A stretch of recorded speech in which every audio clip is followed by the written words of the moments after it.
우리 지난 토요일 날 우리 함께 나누었던 말씀은 디모데후서전서 3장 우리 1절에서부터 7절까지 말씀을 나누었는데요. 거기에는 이 감독의 직분을 받은 자들은 어떻게 해야 할 것인가, 어떤 자세와 또한 우리 삶에 있어서 어떤 모습을 가지고 살아가야 할 것인가 라고 하는 것을 가르쳐 주셨습니다. 우리 계속해서 이어서 오늘 보게 되면은 이 집사들입니다.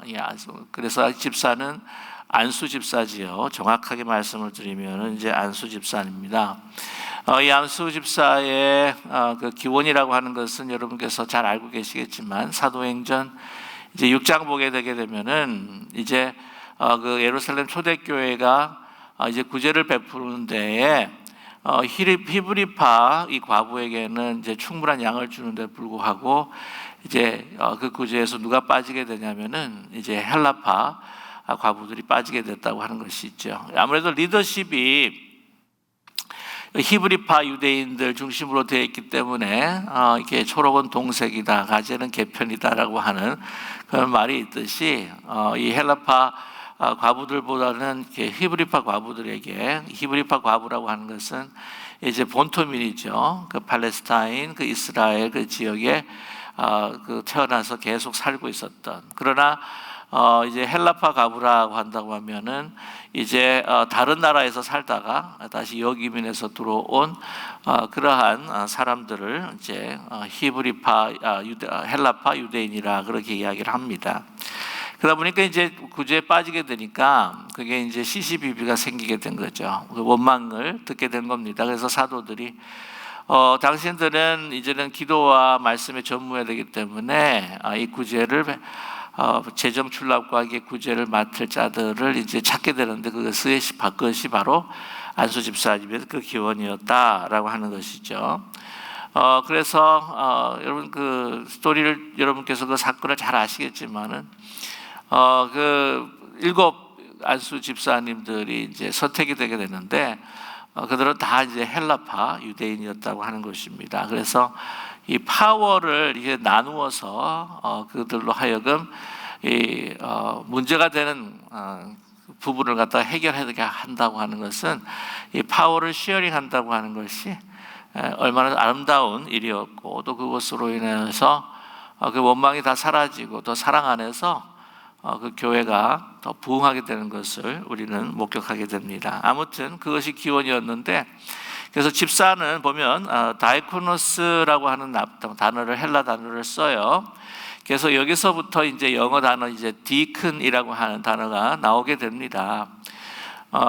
이 디큰이다, 다이코노스라고 하는 이 단어는 뜻이 뭐냐면은 종이라고 하는 거죠. 서번트인데 특별히 이 종들 가운데서 이제 식탁에서 음식을 우리가 들 때에 그 옆에서 시중을 드는, 식사 시중을 드는 사람이라고 하는 그 의미가 있습니다. 왜냐하면 그럴 만도 한 것이 이제 그 구제를 할 때에 있어서 일상의 구제에 가장 중요한 것이 무엇이겠습니까? 이제 먹는 문제죠.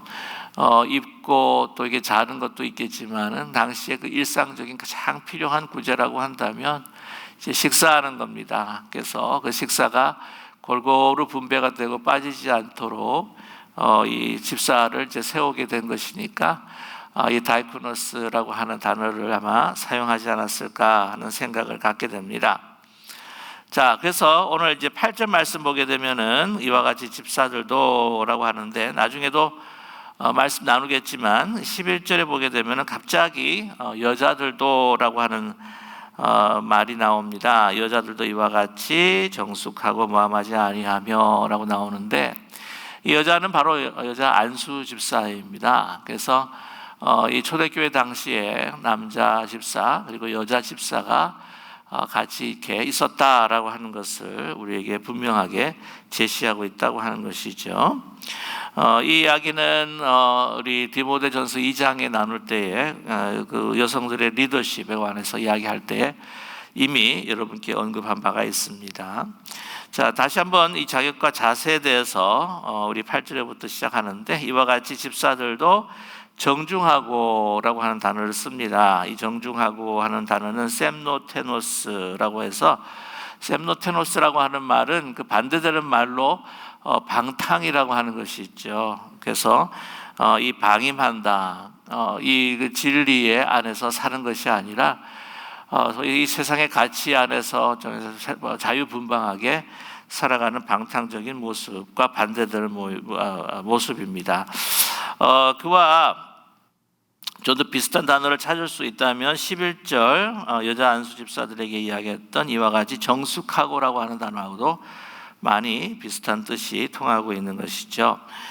대신에 아주 신실하고 저게 모든 일에 신중히 기하는 가운데에서 그 삶의 그 기품과 그 규모가 있는 절제된 모습이 정중한 모습이다라고 말할 수 있습니다.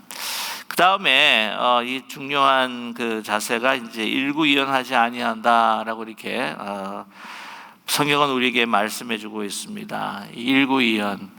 여러분 아시겠지만은 이 복음이라고 하는 것, 이것은 바로 하나님의 그 말씀이 육신이 되어 오신 예수 그리스도의 이 구원의 사건에 관한 것이 바로 이 복음입니다. 그래서 이 하나님의 그 말씀이라고 하는 것이 얼마나 중요한지 몰라요. 그래서 우리 말씀 사역이라고 하는 것도 이 교회에서 가장 중요한 또한 이 사역의 영성을 위한 바탕이 되는데, 특별히 교회에서 참 일도 많고 탈도 많은 것이 이제 말을 잘못해가지고 이 말 아주 쉽게 우리 입술에서 나오는 말로 인하여서 문제가 참 많아집니다. 특별히 사람을 엉막히게 하는 게 뭐냐면 일구이연하는 거죠.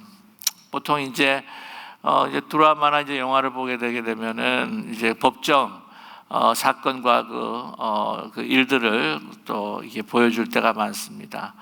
그래서 어떤 사건에 자신의 그 자백을 이제 변호해주기 위해서 증명해주기 위해서 증인으로 이제 나왔는데, 분명히 나오기 전에는 분명히 내가 이 당신의 그 결백을 내가 증명해주겠다, 내가 증언해주겠다, 코트에서 법정에서 그렇게 해주겠다 그래놓고는 법정에 들어와서 말을 바꾸게 되면은요, 이것만큼 사람이 어기 막히는 일이 없다고 하는 것이죠. 이때는 이 말하고 저 때는 저 말하고, 보면은 그 안에 그 사람은 진실이 없는 것이나 마찬가지라고 하는 것이죠. 하나의 그 거짓말이 될 수도 있습니다. 그래서 이 거짓말이라고 하는 것, 이럴 때는 이렇게 이야기하고 저럴 때는 저렇게 이야기하고, 그래서 진정한 그에게는요 진실된 것이 없는 거죠. 그래서 또 참 힘들어요. 여기서는 이 말했고 저기서 저 말했다가 이게 정말 자기가 어디서 무슨 말을 했는지 알 수 없어서 그것에 또 거짓말을 하게 되고, 또 이거 내가 무슨 말을 했는가 정말 적지 않으면 기억할 수 없을 정도가 되는 참된 삶을 살아갈 수 없는 이중적인 삶을 살아가게 되는 것이겠지요. 일구이연한다고 하는 것, 그 상황에서 아주 쉽게 벗어날 수 있는 이 거짓말로 그 상황에 맞추어서 자기의 그 유익을 위해서 이런 상황에서는 이런 말하고 저런 말 하지만 결국엔 그것은 자기의 파괴가 될 수밖에 없다고 하는 것, 남을 파괴하는 것뿐만이 아니라 자기를 파괴하는 그러한 삶의 자세라고 이야기할 수가 있을 것입니다. 세상에 뭐 일구이연하지 않는 사람이 어디에 있느냐라고 이야기할 수도 있을 거예요. 이런 상황 가운데 이것이 맞다라고 생각을 하고 말했는데, 이렇게 시간이 지나다 보니까 이 상황이 변한 거죠. 난 그때 그 판단으로 내 생각으로는 그게 맞다고 이야기했는데 그게 아닌 거죠. 그래서 이렇게 말을 사실 바꿀 수도 있어요. 뭐냐면 생각이 바뀌기 때문에, 이 생각이 우리 인간이라고 하는 것이 그 생각이 결코 정확한 것은 아닙니다. 허점이 많죠. 판단 잘못할 때가 있고요.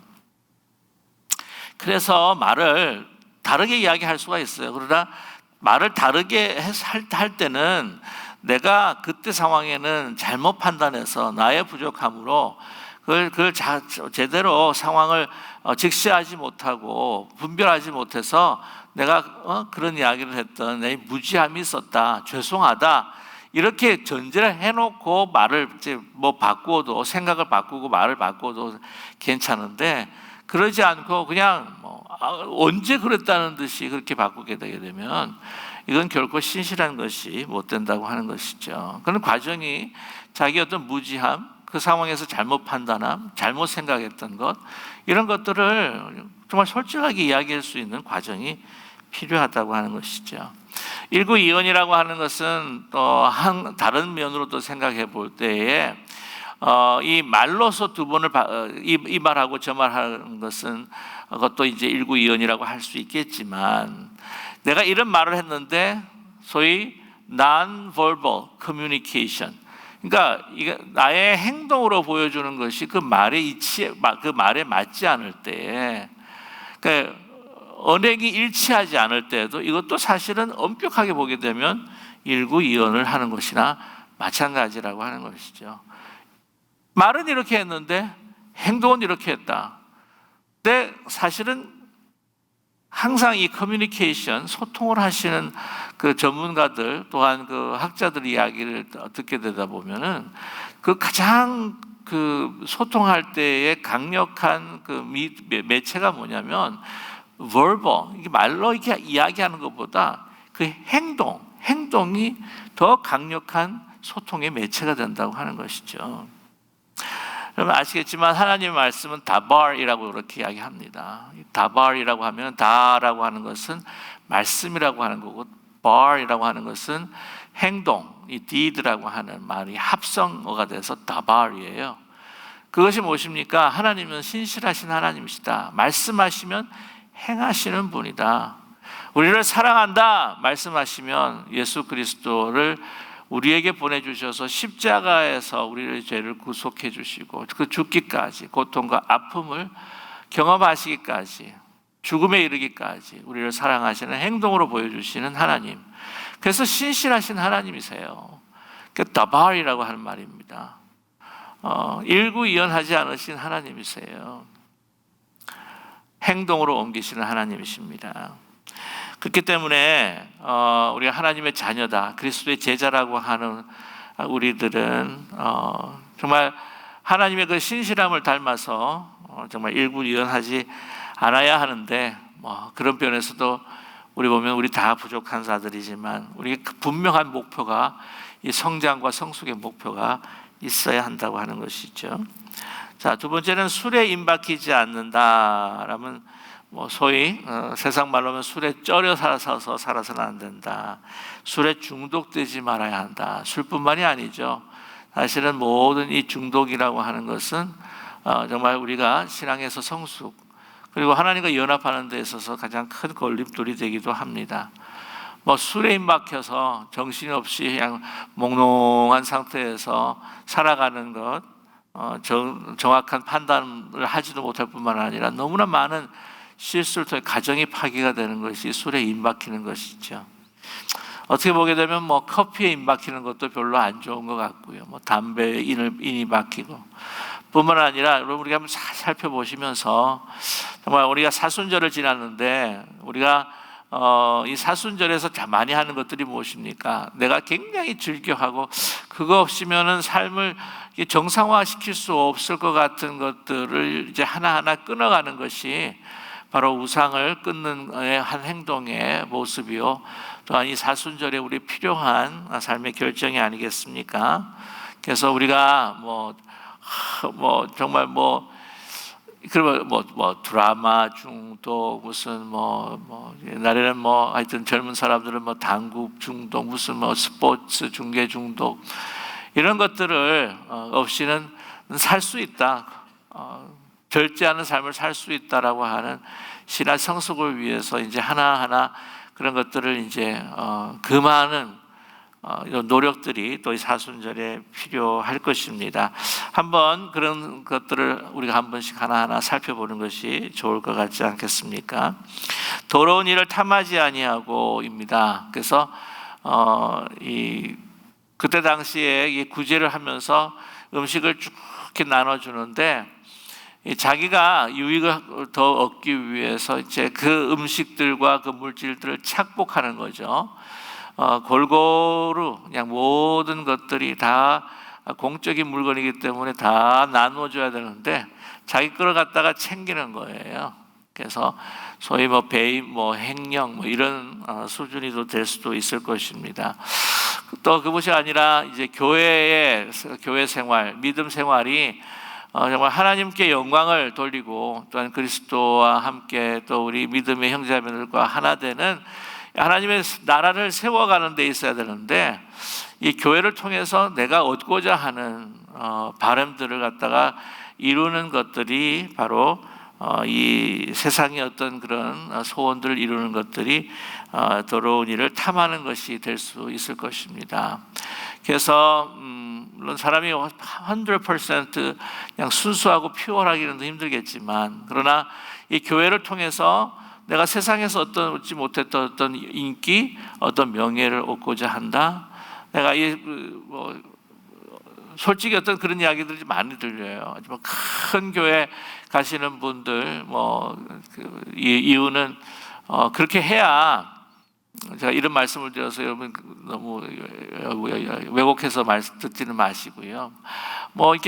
그래야 더 사업을 더 잘 할 수가 있기 때문에 그렇게 사람 많은 곳에 가는 것이 좋다라고 해서 갈 때가 있고.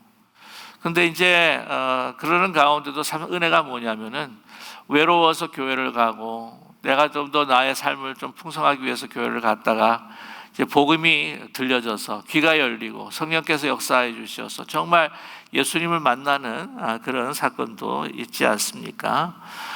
그런데 이제 지도자라고 한다면 정말 그 복음에 대한 예수님을 만나고, 여러분 교회 지도자라고 하는 얼마나 중요한 위치입니까? 정말 이 본어겐을 해야 한다고 하는 거예요. 예수님을 만나야 합니다. 그 복음의 그 비밀, 그 복음의 그 능력, 그 구원의 그 가치, 생명, 기쁨, 이것들을 체험해 보고 정말 가슴 깊이 그것으로 인하여서 내 자신이 변화되는 그런 경험이 있어야 한다고 하는 것이죠. 자, 9절에 보면 깨끗한 양심의 믿음의 비밀을 가진 자라야 할지니 이를 탐하지 않는 것과 사실은 연결되어서 우리가 이해할 수가 있을 것입니다. 깨끗한 양심의 믿음의 비밀을 가진 자다라고 이야기하는데, 이 깨끗한 양심을 이야기하기 전에 이제 믿음의 비밀을 먼저 이야기했으면 좋겠습니다. 이 믿음의 비밀이라고 하는 것이 무엇일까? 바로 이건 복음을 믿는 믿음이라고 하는 거죠.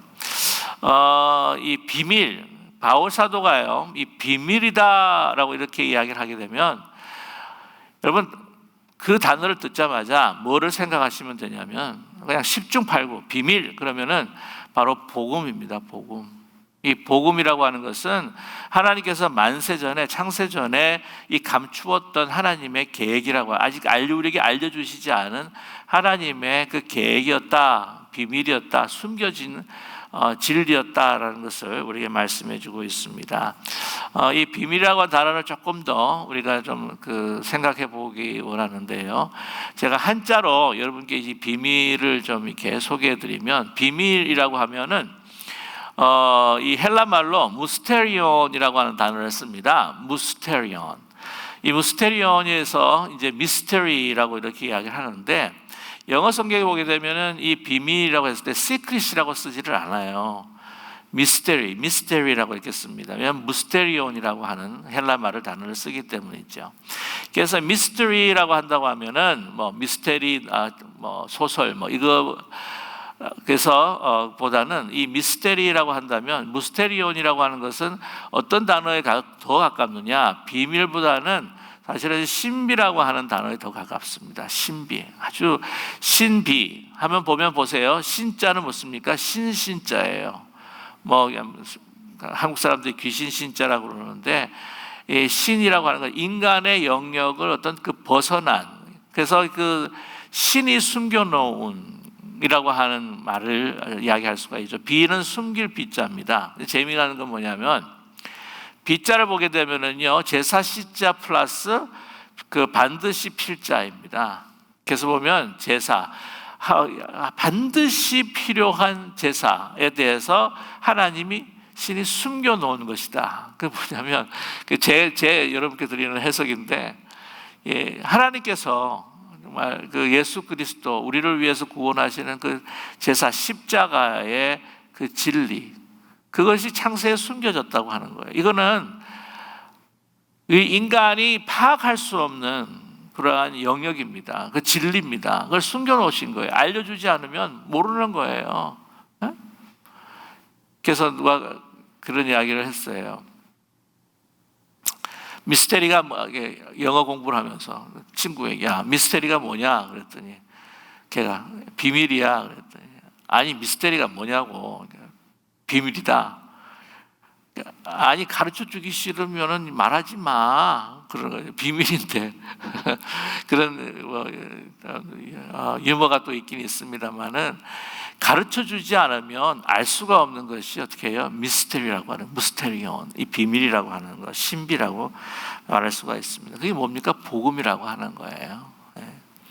이 복음이라고 하는 것, 우리를 구원하신 그 십자가와 부활, 그 승천, 그리고 이 재림에 대한 이 구원이라고 하는 것은, 구원의 완성이라고 하는 것은 하나님께서 우리 인간에게 밝혀주시, 계시해 주시지 않으시면 우리는 알 수 없는 겁니다. 그래서 그거를 바울 사도는 뭐라고 이야기해요? 무스테리온, 비밀, 이 신비라고 이야기를 하고 있는 것이죠. 자, 그럼 복음의 비밀은 어디에 담겨야 되느냐라고 이야기했을 때 깨끗한 양심이다라고 이야기하는 거죠. 더러운 일을 탐하지 않는 어떤 깨끗한 conscience, 이 양심, 그 옳고 그름을 판단할 수 있는 하나의 우리의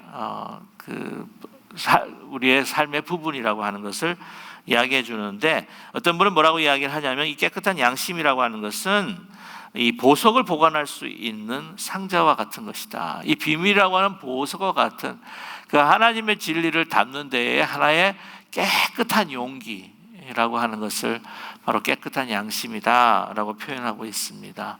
사실 그래요. 누구에게 전달을 했을 때에 여러분 우리가 가지고 있는 우리의 행동에는 사실은 상관없다고 할지라도 그 복음은 변하지 않는 진리라고 하는 거죠.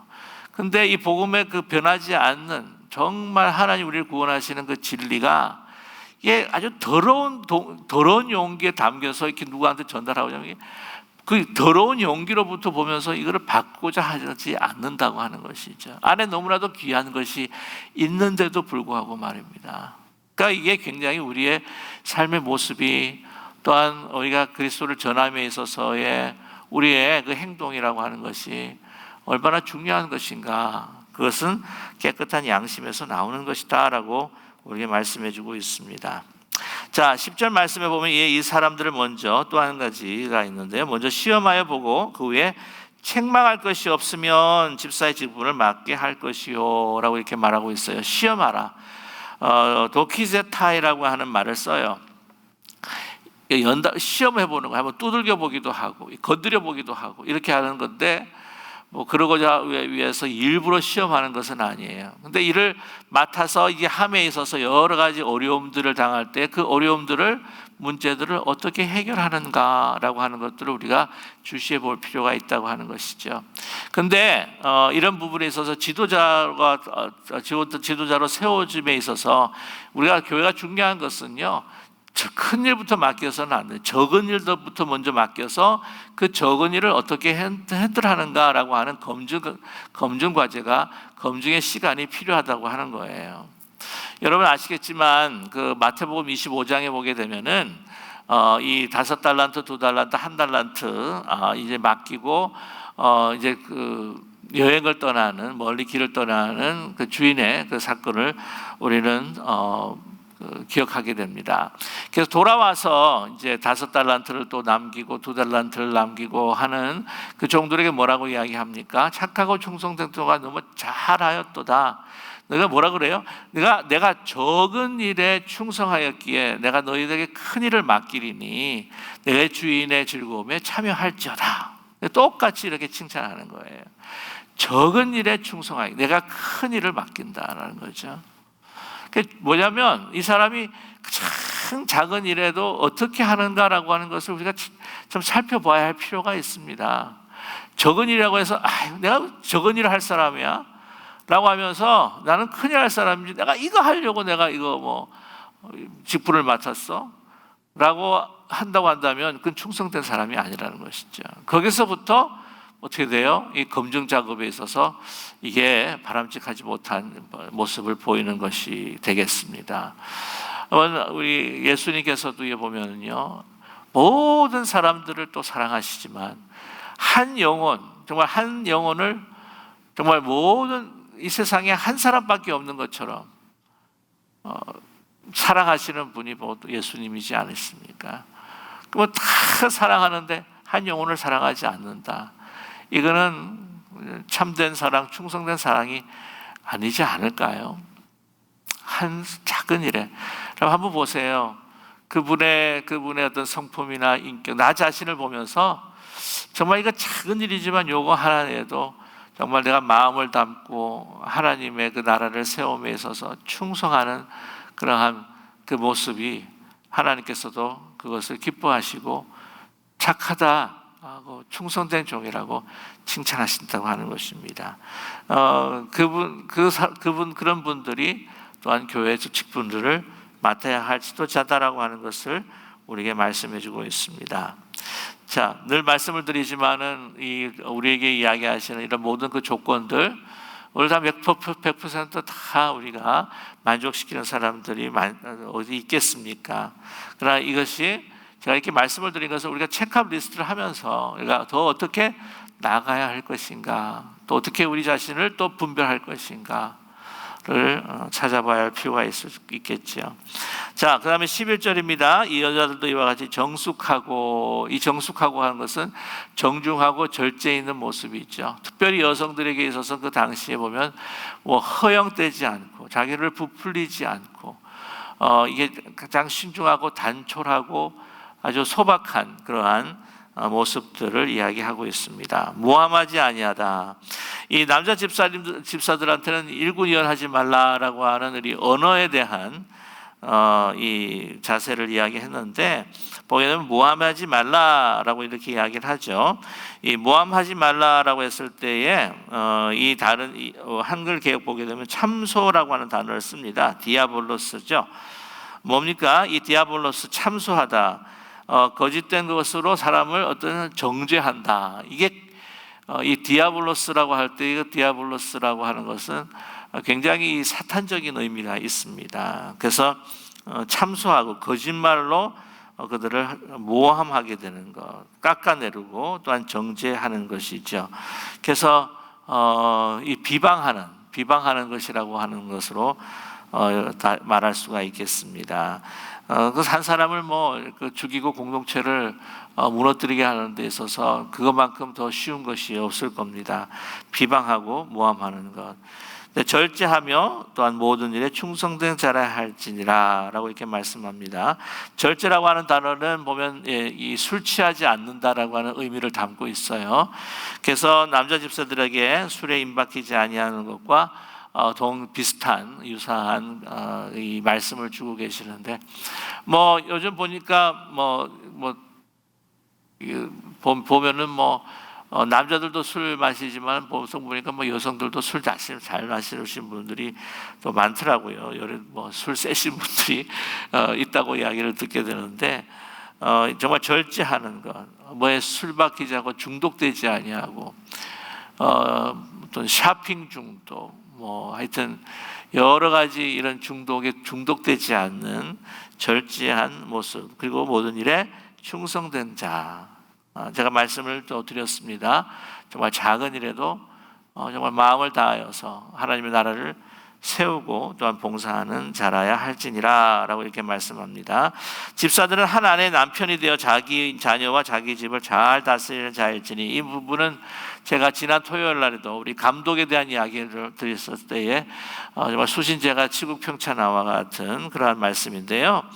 정말 한 가정 잘 다스리는 일부 일처제, 그리고 그래서 이것은 다른 그 때의 그 이방인들과의 가정과 완전히 다른 하나님의 창조의 그 원리에 따라서 그 가정의 그 순결과 정결을 지키고 또한 자녀들을 잘 다스리는 자야 할지니라라고 이렇게 말씀하고 있습니다.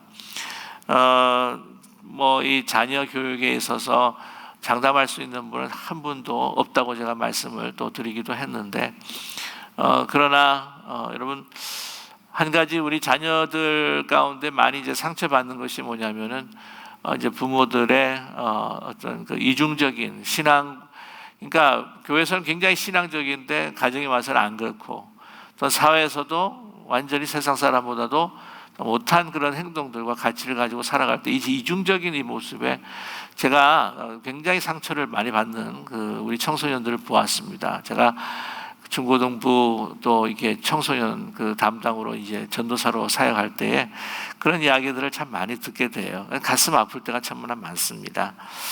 아무튼 그래서 자기 집을 잘 다스리는 자일지니라라고 이렇게 말씀하면서 13절에 직사의 직분을 잘한 자들은 아름다운 지위와 그리스도 예수 안에 있는 믿음의 큰 담력을 얻느니라라고 말씀하고 계시죠.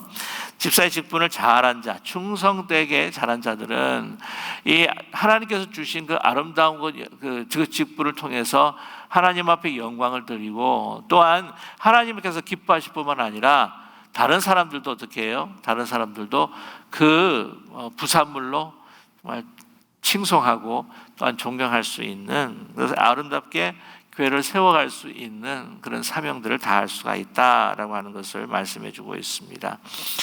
여러분 아시겠지만 바울은 내가 사람을 기쁘게 하랴 하나님을 기쁘게 하랴라고 이렇게 말씀할 때 분명 하나님을 기쁘게 해야 되죠. 그것이 제일 우선입니다.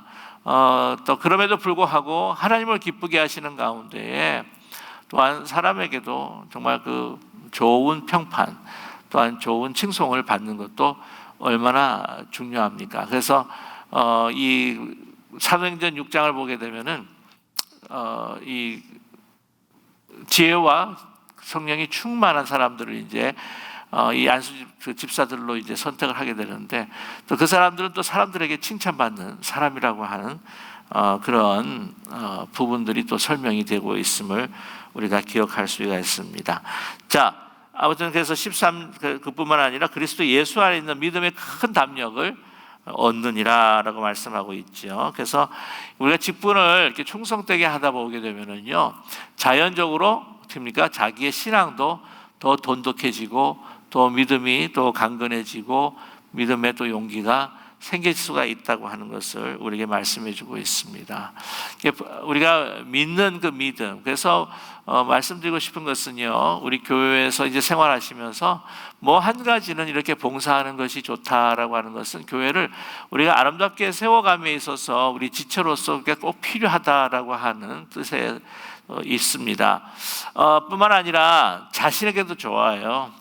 내가 믿고 또한 내가 받은 그 구원의 그 감사함을 나의 삶으로, 봉사로, 섬김의 손길로 표현을 하고 살아갈 때에 그것을 통해서 내가 받는 그 은혜, 또 그 믿음의 확신, 또 감사의 그 기쁨이 더 배가가 된다고 하는 것을 우리는 잊지 말아야 할 것입니다.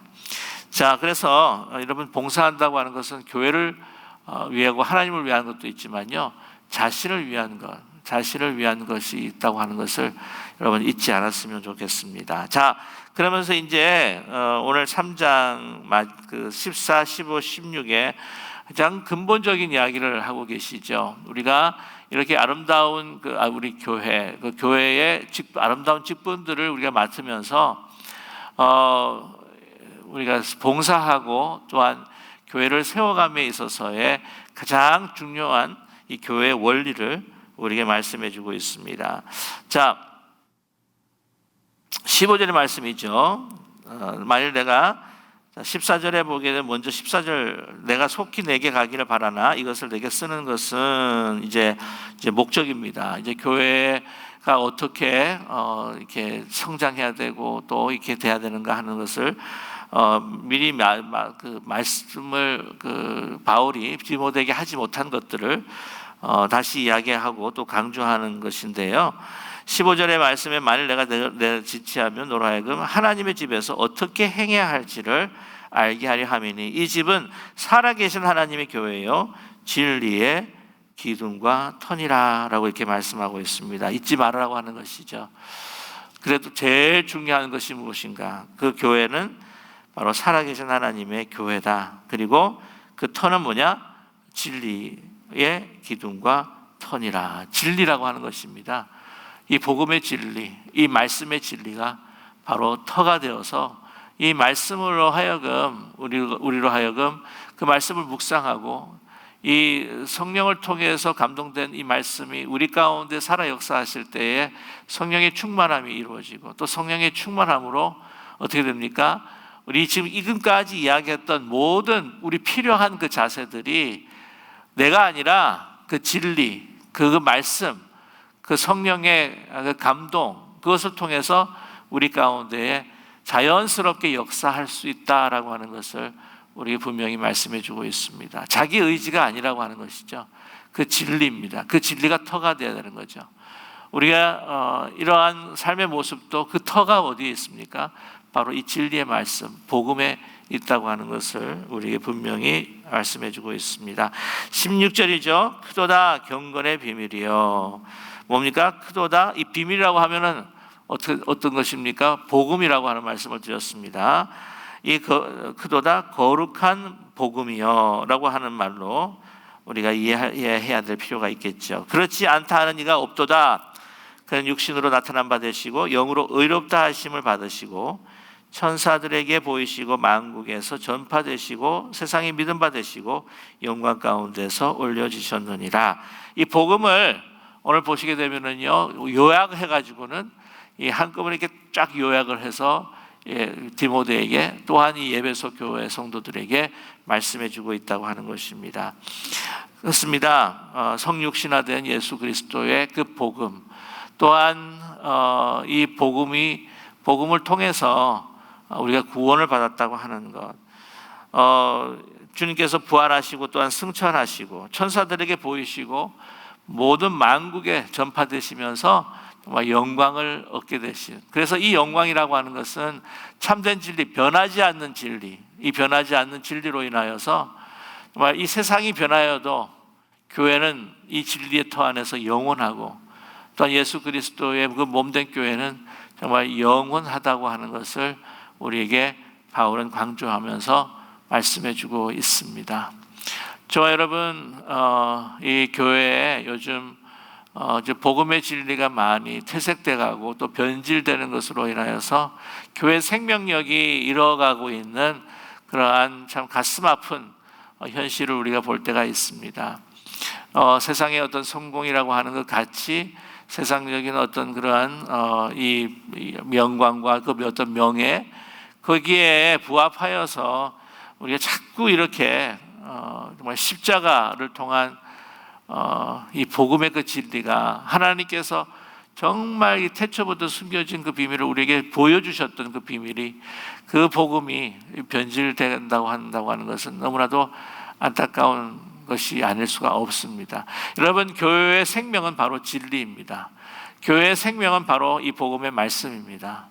이 교회의 생명이라고 하는 것은 우리의 생각과 판단이 아니라 영원하신 하나님의 그 진리 가운데서 우리가 살아갈 때에 우리의 삶이 변하고 우리의 모든 모습들이 정말 주님 앞에 아름답게 주어져 나갈 때에 참 힘들고 어려운 우리의 현실이라고 할지라도 하나님의 말씀은 영원하며 하나님의 그 교회는 정말 주님 재림하실 때까지 영원하게 될 줄 우리는 분명히 믿습니다. 그런 믿음을 가지고 오늘도 사순절 이런 고난 없는 영광 없고 십자가 없는 부활이 없다고 하는 것을 우리가 분명히 우리가 마음에 새기면서 주님의 고난, 주님의 그 복음의 그 진리에 동참하며 생명과 하나님의 영광을 드러내는 우리의 삶과 우리 교회 공동체가 되시기를 주님의 이름으로 간절히 축원합니다.